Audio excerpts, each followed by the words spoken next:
ആരോടും പറയില്ല കേട്ടോ ഞങ്ങളുടെ ഈ ചെറിയ കാര്യം. ഹലോ എല്ലാവർക്കും.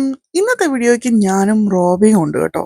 കുറെ നാൾ മുമ്പ് ഞങ്ങൾക്ക് ഒരു ഡീലില് ഒരു ഡ്രോൺ കിട്ടി. ആ ഡ്രോൺ കുറെ നാളായിട്ട് വീട്ടിൽ പൊടി പിടിച്ചിരിക്കുന്നത് കണ്ടപ്പോഴേക്കും ഇത് പറക്കുമോ എന്നറിയാൻ വേണ്ടിയിട്ട് ഞാനും റോബിയും ഞങ്ങളുടെ ഒരു ഓഫ് ദിവസം അതുമായിട്ട് പാർക്കിലേക്ക് വന്നു. പറപ്പിച്ചത് കണ്ടിട്ടുള്ളതല്ലാതെ ഇതുവരെ പറപ്പിക്കാൻ പറ്റാത്തത് കൊണ്ട് ഇത് കിട്ടിയപ്പോൾ ഞങ്ങൾക്ക് രണ്ടുപേർക്കും ഭയങ്കര എക്സൈറ്റഡ് ആയിരുന്നു കേട്ടോ. ഒരു ഓപ്പൺ ഫീൽഡിൽ ചെയ്യുന്നതാണ് ഇത് ഏറ്റവും ബെസ്റ്റ് എന്ന് തോന്നിയതുകൊണ്ടായിരുന്നു ഞങ്ങൾ പാർക്കിൽ വന്നത്. പക്ഷെ എന്നാൽ പാർക്കിൽ എല്ലാവരും ഉള്ളത് കൊണ്ട് തന്നെ ഞങ്ങളൊരു കുറേ അത്ര ആൾക്കാരില്ലാത്ത ഒരു പാർക്കിംഗ് ലോട്ടിൽ വന്നത് ചെയ്യാമെന്ന് വിചാരിച്ചു. ഇത് സെറ്റപ്പ് ചെയ്യാൻ വേണ്ടിയിട്ട് നോക്കിയപ്പോഴേക്കും ഇതിൻ്റെ പാംഫ്ലെറ്റ് മുഴുവനും ചൈനീസ് ആയിരുന്നു. പക്ഷെ അത് തിരിച്ച് നോക്കിയപ്പോഴേക്കും ദൈവം അനുഗ്രഹിച്ച് ഇംഗ്ലീഷ് ഉണ്ടായിരുന്നു. അതുകൊണ്ടോ അതിൻ്റെ അത്രയും നീളത്തിൽ അതിൻ്റെ ഇൻസ്ട്രക്ഷൻ ബുക്ക് ഇരിക്കുന്നതെന്ന്. ഇൻസ്ട്രക്ഷൻ ബുക്ക് കിട്ടിയത് പിന്നെ അത് വായിച്ച് അതെന്താ ചെയ്യേണ്ടതെന്നുള്ള പരിപാടിയിലായിരുന്നു. രണ്ടുപേരും അവിടെ ഇരുന്നുകൊണ്ട് ഇത് എങ്ങനെയാണ് റിമോട്ട് കൺട്രോൾ വർക്ക് ചെയ്യേണ്ടതെന്ന് നോക്കി.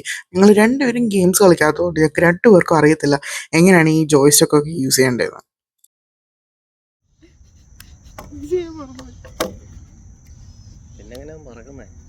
കണ്ടിട്ട് മറ്റേ ഞണ്ടിനെ പോലെ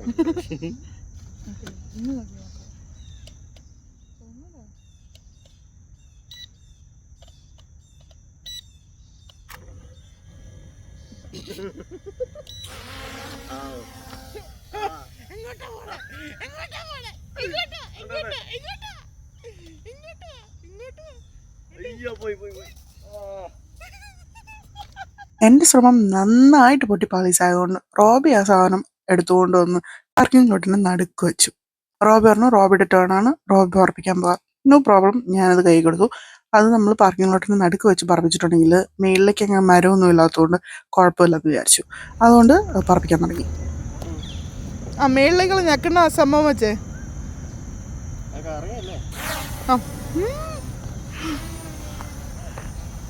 മേളിലേക്ക്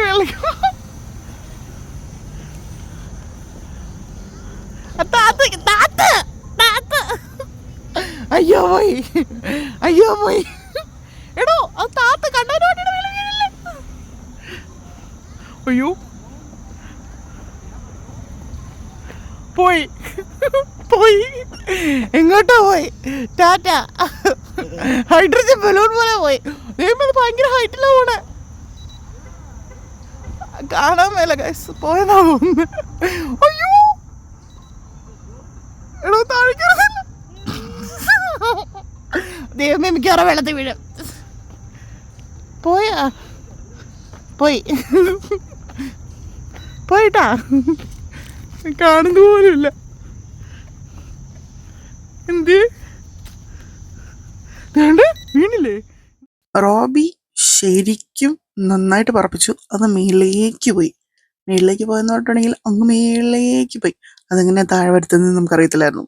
രണ്ടുപേരും ആദ്യമായിട്ടാണ് ഇതുപോലത്തെ സംഭവം ചെയ്യുന്നത്. രണ്ടുപേരും ഇതിനു മുമ്പ് ഡ്രോണൊന്നും തൊട്ടിട്ടില്ല. ഇത് നമുക്കൊരു ടോയ് എന്നുള്ള രീതിയിലാണ് നമ്മൾ എടുത്തത്. പക്ഷേ ഇത് ഇത്രയും മേളിലേക്ക് ഇത്രയും ഫാസ്റ്റായിട്ട് പോകുന്ന ദൈവം തമ്പുരാൻ പോലും വിചാരിച്ചില്ല.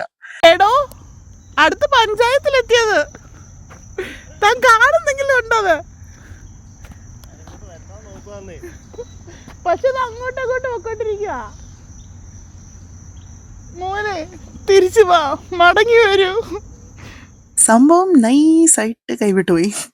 അതുകൊണ്ട് അത് എവിടെയെങ്കിലും ഇടിച്ചു വീണിട്ടുണ്ടോ എന്ന് അറിയാൻ വേണ്ടിയിട്ട് ഞങ്ങൾ ചുറ്റുവട്ടത്തുള്ള എല്ലാ സ്ഥലത്തും കയറി നോക്കാൻ തുടങ്ങി. റോബിയെ അതിനുശേഷം മരത്തിന്റെ മേളിൽ നോക്കാൻ തുടങ്ങി. എവിടെയെല്ലാം നോക്കിയിട്ടും നോ രക്ഷ. സോ അവസാനം ഞങ്ങൾ ചുറ്റുമുള്ള എല്ലാവരുടെ അടുത്തും ചോദിക്കാൻ തുടങ്ങി. ഒരു കുറുക്കനോട് വരെ ചോദിച്ചു റോബി.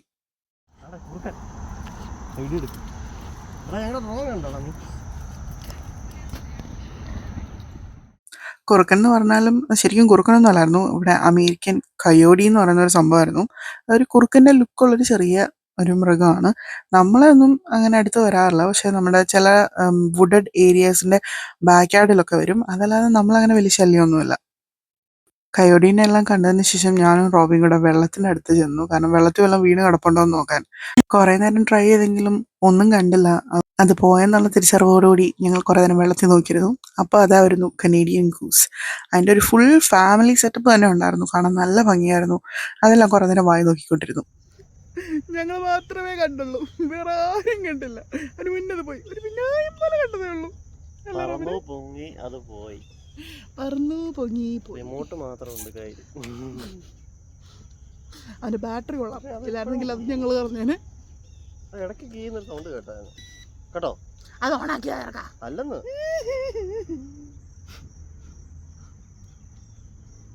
പോയേ പോയേ ഡ്രോണ് പോയേ. നാളെ ഇവിടുത്തെ പോലീസ് കിട്ടിയതായിരുന്നു. അയ്യോ സത്യം കേട്ടോ. ഡ്രോൺ കണ്ടവരായിട്ട് ആരെങ്കിലും ഉണ്ടോ? അങ്ങനെ ഞങ്ങൾ ഡ്രോൺ പറപ്പിക്കുന്ന എപ്പിസോഡ് ഇതോടുകൂടി അവസാനിച്ചിരിക്കുന്നു. Tata bye bye, see you guys. ഒരു പ്രത്യേക അറിയിപ്പ്: കുട്ടികൾ ആരും ഈ വീഡിയോ അനുകരിക്കാൻ ശ്രമിക്കരുത്. കാരണം കുട്ടികളെല്ലാരും ഞങ്ങളെക്കാളും നന്നായിട്ട് പറപ്പിക്കും. അത് വേണ്ട. ശുഭദിനം.